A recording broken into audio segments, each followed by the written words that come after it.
Well, here it is, that mysterious die that washed up at Independence Point over the weekend. It now lives in this area right by the Coeur d'Alene skate park. And you might not believe it, but there's actually a connection between this die and this sign shop in Spokane on Cinto. And the story of how the die came about might surprise you.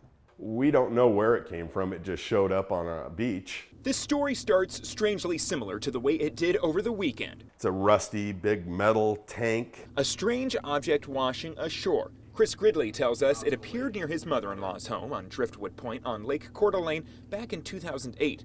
The metal tank quickly became an eyesore, so Gridley's mother-in-law proposed a change. She thought, well, let's paint it red. That gave Gridley a better idea. So I came up with the idea of cutting some vinyl. A red cube made him think dice. Common sense was we'll put one on the top and the 6 will be on the bottom, so I don't have to align 6 dots. Gridley used this same machine at his sign shop in North Spokane to make the dots. They're essentially large stickers.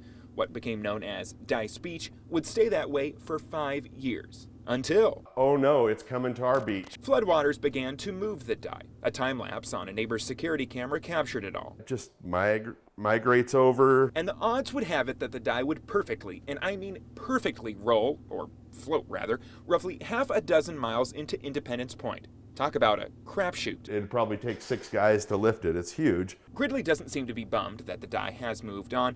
He's getting a kick out of all this talk.